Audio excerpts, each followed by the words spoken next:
Today I'd like to explain how I came to understand there was mind control going on within the British care system, and how we attempted to deprogram this out. What we do see is that there's a cover-up of so many paedophiles, so many paedophile rings at the top that are just being pushed to the side and covered over, families that are involved in paedophilia, and again cover-up occurring. And what happens is I end up questioning, well, why do they need so many children? How many nonces are there out there? Throughout the care system, children are expressing again and again that they're being abused, and their voices are just falling on deaf ears. I don't know how many children they do need, but in my journey to help revoke the care order held by the local social services of the child for the mother, I came across what had been going on with the mind control. What I did see was that the mother was treated in a way that I hadn't witnessed before, and I'd worked for many years with the borough, with all types of clients, but I'd never seen hatred like I saw demonstrated by all professionals towards this mother. Their behaviour was very cold, very hostile, very arrogant, ridiculing really her, me, the system. It didn't really, nothing really seemed to bother them. Even in the court case fighting for the child, the social worker never turned up, and the judge subpoenaed her to attend. She still didn't attend, and it didn't seem to come to anything. I also, through the case, went to people in positions of power and saw how they buckled under the powers that be, and some turned from being very caring professionals to very cold professionals in front of my eyes. Eventually, yes, the care order was revoked and the child was returned, but in that process I had to be willing to sacrifice my career and many of my human rights, because they were demonstrating to me throughout the case that really, I suppose that they were wanting me to drop the case, or this consequence was gradually happening. Everything they do is systematically, and so it's all done gradual, that's showing you, yes, this will happen.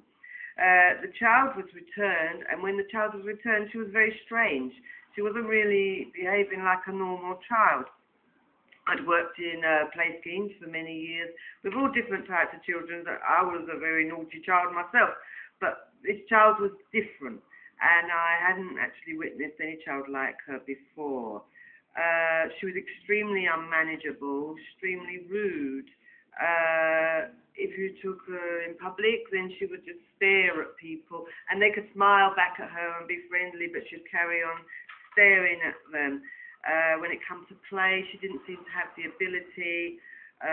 She would destroy the toys that you gave her, and when we gave her dolls, she would actually do all types of abuse towards the dolls, acting out obviously what she'd been shown before. If you gave her paper to draw on, she would draw a little scribble in the corner and then tear that corner off and then give you it and say, here you go, there's your receipt. She was about 3 years old when she was returned. When it comes to drawing, the only things that she really did draw other than these receipts was she'd draw a line and she'd say that's a snake, she'd draw rainbows, and also she'd draw what she called evil eyes in the belly, which I never quite understood what she meant by it, but they were two big circles, black, filled in, and she would say they're the evil eyes in the belly. She is a black child, and was fostered to an African foster carer, and yet maybe you could say, oh, this is prejudice, but she had no sense of rhythm. When she was returned, she couldn't dance, and I mean, her mother is a professional singer, and I remember at one contact the mother singing to her, and the child staring in awe of like, wow, like she'd never heard singing before. And yes, when she returned, she didn't really know any music, any songs. The only song she did know was Twinkle, Twinkle, Little Star, How I Wonder What You Are. Yes, I'm just finding my way through. When it comes to speech, sometimes she had very limited speech, and yet on other occasions she could talk constantly, although she would talk a load of rubbish that would be very irritating, but we would listen to the rubbish because it seemed to help calm her down. And then other times she'd talk like a wise old woman full of wisdom, but it was like an old woman speaking. If you asked her direct questions regarding anything, she would seize up. So you had to not ask questions directly to find answers. The abusers, she called them the daddies. They told her to call her the daddies, apparently. And there was also the mummies. And both abused her. And she said that the daddies came into the nursery. When she'd been returned, she was placed in nursery for a short period of time, till they cut her hair and nails. But she said that the daddies came in the nursery and told her to stop drawing. As well, when the mother used to walk her to the nursery in the morning, there used to be guys sitting in the cars outside, and they would say hello in a tone that sounded like they knew the child. So I assume they were the daddies, and I assume there was no problem for them getting into the nursery. The foster carer did say on the return of the child, careful they don't take her back for being underweight. And she wasn't really underweight when she was returned. She was really underweight when she came back from Africa, but at the point of her return, she wasn't severely underweight. But on her return, it was extremely hard to get her to eat anything. It was like she'd sit with the food, but she wouldn't want to. You'd have to feed her. But it was becoming a conflict because as she was getting older, it was like, well, really, you should be feeding yourself. She'd only sleep for about 4 hours a day in the night, and then she'd be jumping around all night to begin with till she sort of learned to behave with that bit. As I say, she gradually disclosed what had happened to her in foster care, and also that she was told by the daddies she had a different name. Well, it wasn't actually how it came about. Was once she came and called herself by a different name, and her mother said, "No, your name is so and so." And then later years, I asked her, "You called yourself so and so? What was that about?" And she said, "Oh, you can't possibly expect me to remember all that far back." I mean, she was 6 when she was saying this. And I said, "Well, yes, I do." And she said, "Oh, okay. Well, the daddies told me that when I'm with them that I must be answerable to that name." So she had a different name for when she's with them.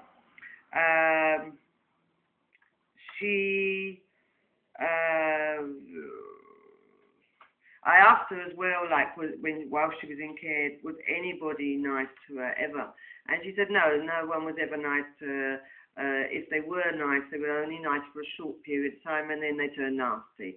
And also, she added that, yes, the children were nice.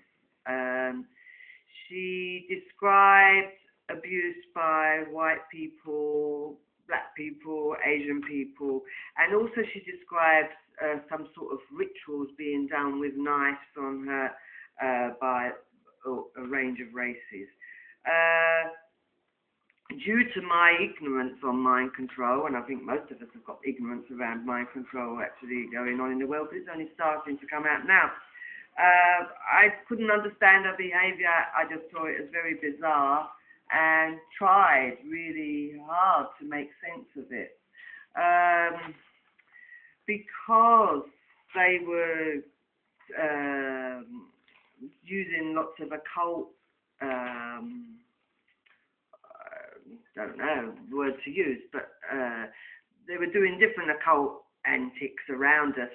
I suppose one was led to look down that road, which I knew very little about. I did have some friends that I asked, and I read some books from the local library. Previously, a few years prior to this, I did have a client that said she was being attacked by people that were using Ovia, and I went to my previous boss and asked him about it, and he taught me somewhat on it, and he said that 95% of it was the mind, and 5% was real.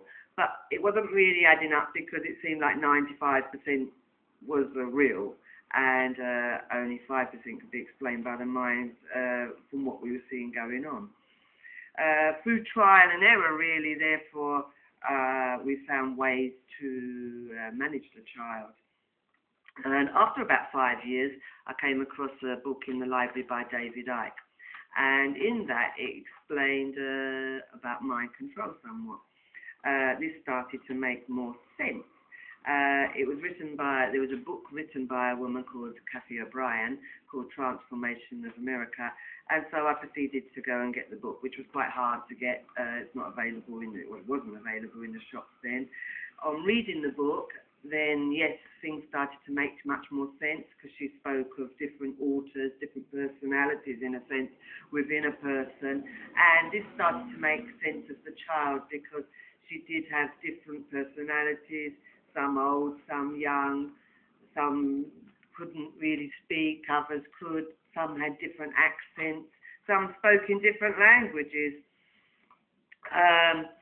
And through that, it helped to understand what was happening more. I wrote to Kathy O'Brien to explain our situation, because I didn't know anyone else in the world that was in that position. And she said to not take on the occult aspects of it, because it doesn't really work. But then later, which was difficult to sort of take from her, because everything was appearing like it was to do with occult practices. But then later I found Fritz Springmere, and he's saying unless you take out the demon from the altar, you won't actually be able to totally deprogram. So this was causing a conflict of which to follow, because they can't both be right. Reading it was a generational thing. We then realised that it was possible the mother was also gone through some form of mind control in the past. And so we started applying the deprogramming techniques learnt from Kathy O'Brien to the mother, which was writing out, in a sense, the memory, and then gradually more memory comes forward, is what we found. In school, she was called by a different name, which was quite strange, because her name isn't difficult to say, but this is what she was told was, oh, it's difficult to say, difficult to remember, so they called her by a different name, to the point that even the teachers called her by it. And when she left school at 16, the teacher said he couldn't write a reference with her real name on it, because he'd got so used to calling her the other name, which is a bit strange, because the register surely had her real name on it. But this name that they gave her in school actually appeared again, because as she's a musician, and we was finding it very difficult to get back into the music industry, didn't actually know why, and people said use MySpace. So we did look on MySpace, and we found that someone was already claiming to be her when we got there. But we wrote to that person, because they were white, apparently, and said, you're not actually her, and this is her profile if you'd like to join. And then they changed their name from her name to the name that they used at school. So, yes, the other name is an important issue. And what we've learnt from mind control is, yes, various names are used for different authors. The mother around this time was experiencing many ailments, and the gang stalking was going on too. And so we thought, well, maybe some of these ailments are to do with programs, so it's worth looking and trying to deprogram them out. She started with hives. She had this rash all over her skin. It was like dry patches, and we diagnosed it as hives, and was buying antihistamine tablets, which was helping to keep it down. One of the footnotes in Kathy O'Brien's book, it said how they used histamine in their programming. So it was worth looking into. She deprogrammed it out and found that she'd been left in a field when she was at school, primary school in England, London, and she had eyes that were so puffy, she remembered, but they left her in the field with the hay fever. And more to that program, but once she'd deprogrammed out the memory of this, the skin irritation stopped and there was no more need for the antihistamine. And so we realised that this could be applied to many of the ailments, and yes, each ailment that she looked at disappeared once she'd remembered what was associated with that ailment, it seems.